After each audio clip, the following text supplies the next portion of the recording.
हरिराम नाम का एक साधारण किसान रहता था। उसके पास थोड़ी सी जमीन थी, जिससे बड़ी मुश्किल से घर का खर्च चलता था। कई साल पहले उसकी पत्नी कमला का बीमारी के कारण निधन हो गया। पत्नी के जाने के बाद हरिराम की जिंदगी का एकमात्र सहारा उसका बेटा अमित था। हरिराम ने अपने बेटे को पढ़ाने के लिए अपनी जिंदगी की सारी जमा पूंजी लगा दी। उसने खुद पुराने कपड़े पहने, कई बार भूखा सोया, लेकिन बेटे की पढ़ाई में कभी कमी नहीं आने दी। वह हमेशा अमित से कहता था, बेटा मैं चाहता हूँ कि तुम पढ़ लिख कर बड़ा आदमी बने, लेकिन उससे भी ज़्यादा चाहता हूँ कि तू अच्छा इंसान बने। अमित पढ़ाई में होशियार था। मेहनत करके उसने शहर के एक कॉलेज में पढ़ाई पूरी की और आखिरकार उसे जयपुर की एक बड़ी कंपनी में अच्छी नौकरी मिल गई। उसकी पहली तनख्वाह आई तो हरिराम की आंखों में खुशी के आंसू आ गए। उसने बेटे को सीने से लगाकर कहा, आज मेरी सारी मेहनत सफल हो गई। लेकिन शहर की चमक दमक में अमित धीरे धीरे बदलने लगा। उसे अपने गांव, अपने पुराने घर और जहां तक कि अपने पिता के साधारण जीवन से भी शर्म आने लगी।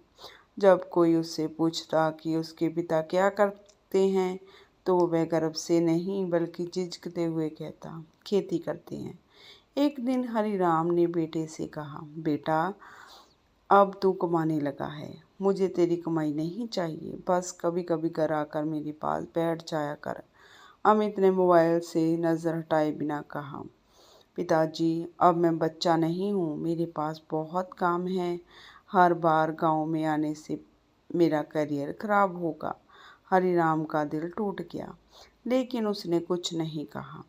वह बस मुस्कुराया और बोला, ठीक है बेटा, तू आगे बढ़, मगर मेरी एक बात हमेशा याद रखना, पैसा कितना भी कमा लेना, लेकिन ऐसा कुछ मत करना कि रात को सोते समय अपने ही दिल से नजर चुरानी पड़े। अमित हंस पड़ा। उससे पिता की बात समझ नहीं आई। कुछ महीनों बाद अमित को कंपनी में बहुत बड़ी जिम्मेदारी मिली। उसकी जिंदगी तेजी से बदल रही थी। महंगी कार, बड़ा घर और नए दोस्त। उसे लगने लगा कि अब उसे किसी की ज़रूरत नहीं है। लेकिन उसी समय कंपनी में एक ऐसा फैसला हुआ जिसने अमित की पूरी ज़िंदगी पलट कर रख दी। एक दिन ऑफिस में उसे अपने बॉस ने बुलाया और मेज़ पर कुछ कागज़ रखते हुए कहा, अमित इन कागज़ों पर तुम्हारे साक्ष्य चाहिए। अमित ने बिना पढ़े ही पेन उठा लिया, लेकिन जैसे ही उसकी नज़र आखिरी पन्ने पर पड़ी, उसके हाथ रुक गए। उस कागज़ पर जो लिखा था उसे देखकर अमित के चेहरे का रंग उड़ गया, क्योंकि उन दस्तावेज़ों में एक ऐसी गलती थी जिसकी जिम्मेदारी सीधे अमित के सिर आने वाली थी। अमित के हाथ में पकड़े कागज़ कांपने लगे। उसने दोबारा दस्तावेज़ों को ध्यान से पढ़ा। कंपनी के एक बड़े प्रोजेक्ट में करोड़ों रुपए का हिसाब गलत दिखाया गया था और सबसे नीचे जिम्मेदार अधिकारी के रूप में अमित के साक्षर होने थे। अमित ने घबराकर अपने बॉस से पूछा, सर इसमें इतनी बड़ी रकम का हिसाब गलत क्यों है? बॉस ने कुर्सी पर पीछे झुकते हुए कहा, अमित तुम अभी नए हो, जहाँ बहुत सवाल पूछने से करियर खराब हो जाता है। बस दस्तखत कर दो, बाकी मैं संभालूंगा। अमित कुछ पल सोचता रहा। उसे अपनी नौकरी, अपनी नई कार और शहर में बनाई हुई अपनी इज्जत याद आई। आखिरकार उसने कागज़ पर हस्ताक्षर कर दिए। कुछ ही दिनों बाद कंपनी में जांच शुरू हो गई। पता चला कि प्रोजेक्ट में करोड़ों रुपए का घोटाला हुआ था। पुलिस और जांच अधिकारियों ने कई कर्मचारियों से पूछताछ शुरू कर दी। अमित के होश तब उड़ गए जब उसे पता चला कि जिन दस्तावेजों पर उसने हस्ताक्षर किए थे, वही दस्तावेज जांच का सबसे बड़ा सबूत बन चुके थे। उसके बॉस ने अपना पल्ला झाड़ लिया और सारा दोष अमित पर डाल दिया। जिस ऑफिस में लोग रोज उसके आसपास घूमते थे, उसी ऑफिस में अब कोई उससे बात करने को तैयार नहीं था। उसके करीबी दोस्त भी फ़ोन उठाना बंद कर चुके थे। अमित पूरी रात अपने कमरे में बैठा रहा। उसकी आंखों के सामने पिता का चेहरा घूम रहा था। अचानक उसे हरिराम की वह बात याद आई, पैसा कितना भी कमा लेना, लेकिन ऐसा कुछ मत करना कि रात को सोते समय अपने ही दिल से नजरें चुरानी पड़े। अमित की आंखों से खुशी के आंसू निकल पड़े। उसने पहली बार महसूस किया कि उसके पिता सिर्फ किसान नहीं थे, बल्कि जिंदगी को उससे कहीं ज़्यादा समझते थे। अगली सुबह अमित सीधे अपने वकील के पास गया और सारी सच्चाई बता दी। उसने अपने पास मौजूद ईमेल रिकॉर्ड्स और उन दस्तावेजों की प्रक्रिया भी सौंप दी जिस जिनसे साबित हो सकता था कि असली घोटाला किसने किया था। लेकिन इसके बावजूद अमित को अपनी नौकरी से हाथ धोना पड़ा और उसके खिलाफ कानूनी कार्रवाई भी शुरू हो गई। अब उसके पास ना नौकरी थी, ना पैसे और ना ही कोई दोस्त जिन पर उसे कभी बहुत घमंड था। कई दिनों तक वह खुद को कमरे में बंद रखता रहा। फिर एक सुबह उसने अपना बैग उठाया और बिना किसी को बताए सूरजगढ़ के लिए निकल पड़ा। शाम को जब वह अपने पुराने घर के सामने पहुंचा तो उसने देखा कि हरीराम आंगन में चारपाई पर बैठा था। अमित को देखते ही पिता उठ खड़ा हुआ। अमित को उम्मीद थी कि पिता उससे नाराज होंगे, उसे ताने देंगे, लेकिन हरिराम ने कुछ नहीं पूछा। उसने बस बेटे को गले लगा लिया। अमित फूट फूट कर रो पड़ा और बोला, पिताजी मैं हार गया, मैंने आपकी बात नहीं मानी। हरिराम ने उसके सर पर हाथ रखते हुए कहा, बेटा हार वही मानता है जो गलती के बाद उठने से इनकार कर दे। तू आज मेरे पास वापस आया, इसका मतलब तू अभी हारा नहीं। अमित ने आंसू पोंछे और पूछा, अब मैं क्या करूं? हरिराम मुस्कुराया और बोला, कल सुबह मेरे साथ खेत पर चलना। जिंदगी का सबसे बड़ा सबक मैं तुझे वहीं सिखाऊंगा। अमित को समझ नहीं आया कि खेत में ऐसा क्या होने वाला है, लेकिन अगली सुबह पिता के साथ खेत पर पहुंचते ही उसकी नज़र जमीन के ऐसे हिस्से पर पड़ी जिसे देखकर वह हैरान रह गया। वहां जमीन में कुछ ऐसा दबा हुआ था जिसे देखकर हरिराम ने अचानक से कहा, अमित अब वक्त आ गया है कि तुझे तेरी माँ की आखिरी निशानी के बारे में बताया जाए। अमित कुछ समझ पाता उससे पहले ही हरिराम ने खेत के एक कोने में जाकर मिट्टी हटानी शुरू कर दी। अमित हैरानी से अपने पिता को देखने लगा। थोड़ी देर बाद हरिराम के हाथ से एक पुराना लोहे का संदूक लगा। संदूक देखकर अमित के दिल की धड़कन तेज हो गई। उसने पूछा, पिताजी इसमें क्या है? हरिराम ने गहरी सांस लेते हुए कहा, बेटा ये तेरी माँ की आखिरी निशानी है। तेरी माँ ने मरने से पहले कुछ दिन मुझे ये संदूक दिया था और कहा था इसे तभी खोलना जब अमित जिंदगी में बहुत बड़ा होकर भी अपने दोस्त रास्ते में भटक जाए। अमित की आंखों में आंसू भर आए। हरिराम के कांपते हाथों से संदूक खोला। अंदर कुछ पुराने कपड़े, माँ की एक तस्वीर, कुछ खत और एक छोटी सी डायरी रखी थी। अमित ने तस्वीर उठाकर सीने से लगा ली। उसे अपनी माँ की बहुत कम याद थी, लेकिन उस तस्वीर को देखते ही बचपन की सारी यादें उसकी आंखों के सामने घूम गई। हरिराम ने डायरी अमित के हाथ में देते हुए कहा, इसे पढ़। अमित ने कांपते हाथों से पहला पन्ना खोला। उसमें उसकी माँ ने लिखा था, मेरे बेटे अमित, जब तू ये पढ़ेगा तब शायद मैं तेरे पास नहीं रहूँगी। मैं नहीं जानती कि तू जिंदगी में कितना बड़ा आदमी बनेगा, लेकिन मेरी एक इच्छा है, तू कभी अपने पिता की गरीबी से शर्म मत करना। तेरे पिता ने तुझे पढ़ाने के लिए अपनी खुशियाँ तक बेच दी थी। अगर कभी ज़िंदगी में इतना पैसा कमा लेना कि तुझे अपने पिता की ज़रूरत महसूस ना हो, तो समझ लेना कि तू बहुत अमीर नहीं बल्कि बहुत गरीब हो गया है। अमित की आंखों से आंसू लगातार बहने लगे। वह डायरी को सीने में से लगाकर जमीन पर बैठ गया। उसने रोते हुए कहा, माँ, मैंने आपको और अब पिताजी दोनों को बहुत दुख दिया। हरिराम उसके पास बैठ गया और बोला, गलती हो जाना बुरा नहीं है बेटा, लेकिन गलती समझ जाने के बाद भी उसे दोहराना बुरा है। अमित ने डायरी के अगले पन्ने पलटे। वहाँ एक और बात लिखी थी, बेटा जिंदगी में जब भी कोई आसान रास्ता दिखे तो उस रास्ते पर चलने के लिए तुझे अपने ईमान से समझौता करना पड़े तो उस रास्ते को छोड़ देना। हो सकता है तुझे थोड़ी देर के लिए नुकसान हो, लेकिन एक दिन वही फैसला तुझे ऐसी दौलत देगा जिसे दुनिया का कोई इंसान खरीद नहीं सकता। अमित ने डायरी बंद कर दी। उसे अचानक अपनी कंपनी का वह दिन याद आ गया जब बॉस ने उसे गलत कागजों पर हस्ताक्षर करने के लिए मजबूर किया था। अगर उसने उसी दिन अपने पिता की सीख याद कर ली होती तो शायद आज उसकी ज़िंदगी इतनी मुश्किल में नहीं होती। उसने पिता से कहा, पिताजी, मैं सिर्फ फिर से शुरुआत करना चाहता हूँ, लेकिन मेरे पास अब कुछ भी नहीं है।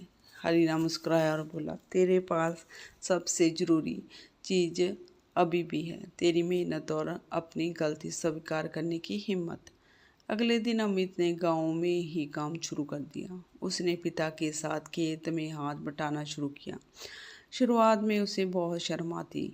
जिन लोगों के सामने वह कभी किसान का बेटा कहलाने से बचता था, उन्हीं लोगों के साथ अब वह खेत में पसीना बहा रहा था। लेकिन कुछ दिनों बाद उसके अंदर एक अजीब सा सुकून आने लगा। एक दिन गांव का एक बुजुर्ग किसान उसके पास आया और बोला, बेटा, तू शहर में पढ़कर आया है, अगर तू चाहे तो हमारे गांव के किसानों की बहुत मदद कर सकता है।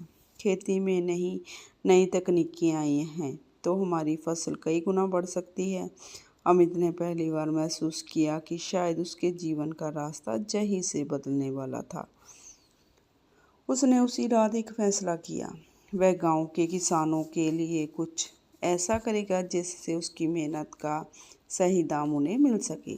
लेकिन जब उसने इस काम की शुरुआत की तो उसे पता चला कि गांव के किसानों का वर्षों से एक प्रभावशाली व्यापारी धोखा दे रहा है। और उस व्यापारी का नाम सुनते ही अमित के पैरों तले जमीन खिसक गई, क्योंकि वह वही आदमी था जो कभी अमित की कंपनी में उसके बॉस का सबसे बड़ा साझेदार रह चुका था। अमित को जब पता चला कि गांव के किसानों को सालों से जिन व्यापारी महेश अग्रवाल के हाथों ठगा जा रहा था, वही उसकी पुरानी कंपनी में के मालिकों का करीबी साझेदार था, तो वह कुछ देर तक चुप खड़ा रहा। उसके मन में डर पैदा हो गया। उसे पता था कि महेश बहुत प्रभावशाली आदमी है और उसके पास पैसे के साथ साथ बड़े लोगों से संबंध भी है। अगर अमित उसके खिलाफ आवाज़ उठाता तो शायद उसके लिए मुश्किलें और बढ़ सकती थी। लेकिन तभी उसे अपनी माँ की डायरी की बात याद आई।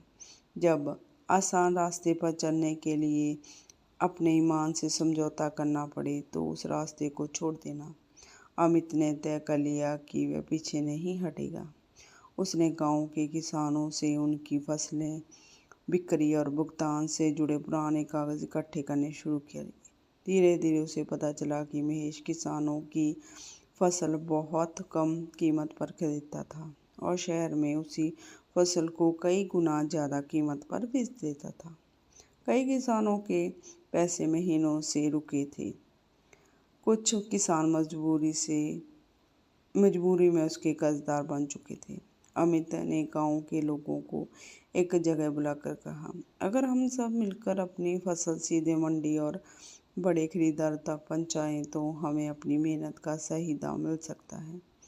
लोगों को उसकी बात अच्छी लगी, लेकिन कुछ लोग डरे रहे थे। एक बुजुर्ग किसान बोला, बेटा, महेश से दुश्मनी लेना ठीक नहीं, उसके पास बहुत पैसा और ताकत है। अमित ने शांत आवाज में कहा, चाचा, डरकर हम अपनी मेहनत का हक छोड़ देंगे तो हमारी अगली पीढ़ी भी यही करती रहेगी। अमित ने किसानों के साथ मिलकर एक छोटी सी समिति बनाई और फसल को सीधी शहर के खरीदारों तक पहुंचाने की कोशिश शुरू कर दी। पहली बार किसानों को उसकी मेहनत का अच्छा दाम मिला। गांव में खुशी का माहौल था, लेकिन महेश को ये बिल्कुल पसंद नहीं आया। एक रात अमित के घर के बाहर एक काली गाड़ी आकर रुकी। उसमें से महेश उतरा। उसने अमित को अकेले में बुलाकर कहा, तुम्हें लगता है कि कुछ किसानों को इकट्ठा करके तुम मेरा कारोबार बंद कर सकता है? अमित ने जवाब दिया, मैं आपका कारोबार बंद नहीं करना चाहता, मैं सिर्फ किसानों को उनका हक दिलाना चाहता हूँ। महेश हंसते हुए बोला, तुम शहर की नौकरी में एक बार गलती कर चुके हो, तुम्हारे खिलाफ केस अभी ख़त्म नहीं हुआ है। अगर तुमने मेरा रास्ता रोकने की कोशिश की तो मैं तुम्हारे पुराने मामले को इतना बड़ा बना दूंगा कि तुम जिंदगी भर अदालतों के चक्कर लगाता रहेगा। अमित के चेहरे पर डर साफ दिखाई दिया, लेकिन उसने खुद को संभालते हुए कहा, पहले मैं डर गया था क्योंकि मुझे अपने भविष्य खोने का डर था। अब मुझे सिर्फ एक चीज़ खोने का डर है, अपना ईमान। महेश गुस्से में वहाँ से चला गया। अमित ने पिता को पूरी बात बताई। हरिराम ने बेटे के कंधे पर हाथ रखकर कहा, आज पहली बार मुझे लगा कि मेरा बेटा सच में बड़ा आदमी बन गया है।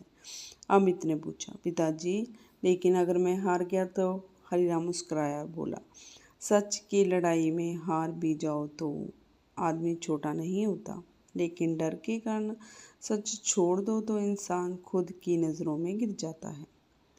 अगले दिन अमित ने किसानों के सारे दस्तावेज लेकर जिला कार्यालय में शिकायत दर्ज करा दी। कुछ ही दिनों में जांच शुरू हो गई। महेश के पुराने रिकॉर्ड खंगाले जाने लगे, लेकिन जांच के दौरान अधिकारियों को एक ऐसा दस्तावेज मिला जिसने पूरे मामले को पलट दिया। उस दस्तावेज में महेश और अमित की पुरानी कंपनी के मालिक के बीच हुए एक गुप्त समझौते का जिक्र था। और सबसे चौंकाने वाली बात ये थी कि उस समझौते में अमित का नाम भी लिखा हुआ था।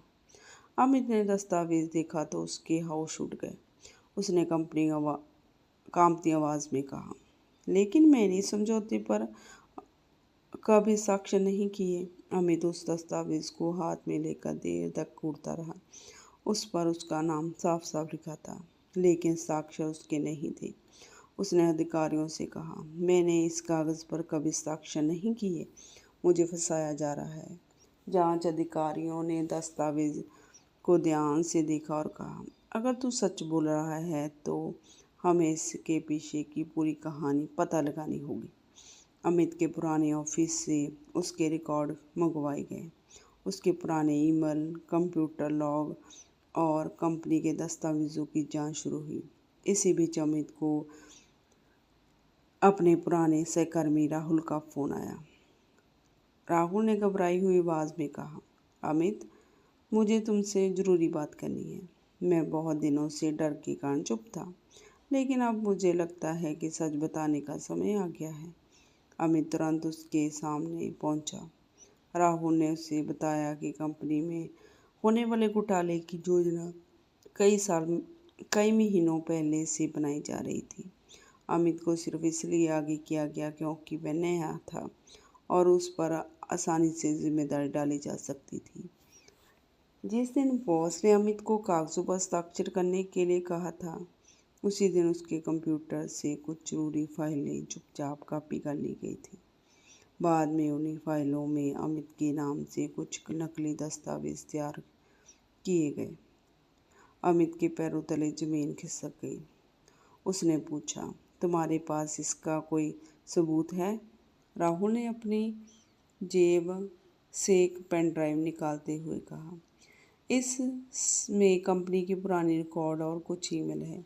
मैंने डर के कारण इन्हें इतने साल छिपा कर रखा, लेकिन अब मैं तुम्हें ये दे रहा हूँ। अमित ने पेन ड्राइव हाथ में लिया और उसे लगा जैसे उसकी ज़िंदगी में पहली बार अंधेरे के बीच रोशनी की किरण दिखाई दी है। लेकिन तभी राहुल ने कहा, एक बात और, इस पूरे मामले में तुम्हारे बॉस से भी बड़ा कोई आदमी शामिल था। अमित ने पूछा, कौन? राहुल ने धीमे से कहा, महेश अग्रवाल। अमित को जैसे पहले से ही उसका अंदाज़ा था, लेकिन फिर भी ये सुनकर उसका दिल जोर से धड़कने लगा। अब उसके पास महेश के खिलाफ सबूत था, लेकिन महेश भी चुप बैठने वाला नहीं था। उसी रात अमित के घर पर पुलिस पहुंची। अमित घबरा गया। पुलिस अधिकारी ने बताया कि उसके खिलाफ पुराने मामले में गिरफ्तारी वारंट जारी हुआ है। अमित ने तुरंत पेन ड्राइव अधिकारियों को सौंप दी और कहा, मेरे पास अपनी बेगुनाही का सबूत है। हरिराम अपने बेटे के सामने खड़ा था। उसकी आंखों में चिंता थी, लेकिन आवाज़ में विश्वास था। उसने अमित से कहा, बेटा, आज फैसला पैसे का नहीं, तेरे चरित्र का होगा। अगर तूने सच का साथ दिया तो डर मत। अमित को पुलिस अपने साथ ले गई। अगले कई दिन उसके बेहद कठिन रहे। गांव में तरह तरह की बातें होने लगी। कुछ लोग कहने लगे कि अमित फिर किसी मुसीबत में फंस गया है, लेकिन हरिराम रोज सुबह उसी खेत में जाकर काम करता और कहता, मेरा बेटा गलत हो सकता है लेकिन बेईमान नहीं। कुछ दिनों बाद जांच अधिकारियों ने पेन ड्राइव में मौजूद रिकॉर्डिंग की जांच की। रिकॉर्डिंग में महेश और कंपनी के बड़े अधिकारियों की बातचीत साफ सुनाई दे रही थी। उसमें ये भी पता चला कि अमित को जानबूझकर मोहरा बनाया गया था। अमित को स्थायी रूप से रिहा कर दिया गया। जब वह घर लौटा तो हरिराम ने उसे गले लगा लिया। अमित पिता के पैरों में बैठ गया और बोला, पिताजी, आपने मुझे हमेशा अच्छा इंसान बनाने को कहा था। आज समझ आया कि आपकी एक छोटी सी सीख ने मुझे गलत रास्ते पर जाने से बचा लिया। हरिराम की आंखों से आंसू निकल आए, लेकिन कहानी अभी खत्म नहीं हुई थी। जांच अधिकारियों को महेश के खिलाफ सबूत मिल चुके थे, मगर तभी उन्हें एक और फाइल मिली। उस फाइल में महेश के साथ साथ एक ऐसे व्यक्ति का नाम था जिसकी उम्मीद अमित ने कभी नहीं की थी। वह नाम देखकर अमित के हाथ से फाइल जमीन पर गिर गई, क्योंकि उस फाइल में लिखा था हरिराम। अमित की नज़र जैसे ही फाइल में लिखे नाम हरिराम पर पड़ी, उसके पैरों तले जमीन खिसक गई। वह घबराकर जांच अधिकारियों की ओर देखने लगा और बोला, नहीं साहब, मेरे पिता ऐसा कभी नहीं कर सकते। आपने जरूरी कोई गलती की है। अधिकारी ने शांत आवाज में कहा, हमने अभी ये नहीं कहा कि तुम्हारे पिता दोषी हैं, लेकिन इस फाइल में उनका नाम जरूर आया है। पूरी सच्चाई जांच के बाद ही सामने आएगी। अमित तुरंत घर पहुंचा। हरिराम आंगन में बैठा था। अमित ने फाइल उसके सामने रख दी और पूछा, पिताजी, इसमें आपका नाम क्यों है? हरिराम ने फाइल को देखा और कहा। कुछ पल के लिए बिल्कुल शांत हो गया, फिर उसकी आंखों से आंसू आ गए। उसने कहा, बेटा, अब शायद वह सच बताने का समय आ गया है जिसे मैंने तुम्हें सालों से छिपा कर रखा था। हरिराम ने बताया कि कई साल पहले जब अमित की माँ गंभीर रूप से बीमार थी, तब उसके इलाज के लिए बहुत पैसों की ज़रूरत थी। उसी समय महेश ने उसे पैसे उधार देने का प्रस्ताव दिया था। बदले में उसने हरिराम से कुछ ज़मीन के कागज़ों पर हस्ताक्षर करवाए थे। हरिराम को लगा कि वह सिर्फ अपनी ज़मीन गिरवी रख रहा है, लेकिन महेश ने धोखे से उन कागज़ों में ऐसी शर्त जोड़ दी थी जिनके कारण ज़मीन पर उसका अधिकार लगभग खत्म हो गया था।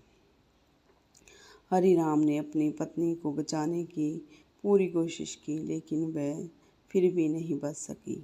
पत्नी की मौत के बाद हरिराम ने महेश से अपनी ज़मीन वापस मांगने की कोशिश की, मगर महेश ने उसे धमकाकर चुप करा दिया।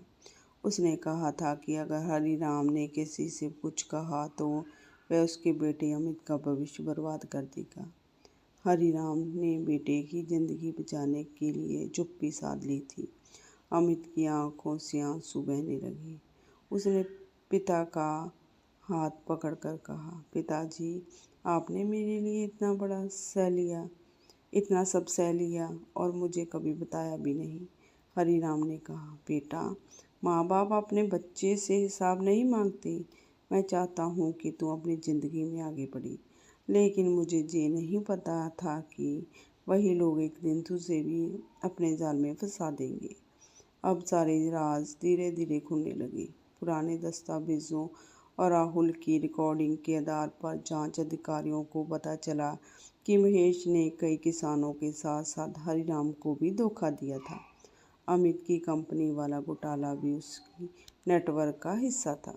महेश ने अमित के नाम का इस्तेमाल इसलिए किया था ताकि सारे दोष उसके ऊपर डालकर खुद बच सके।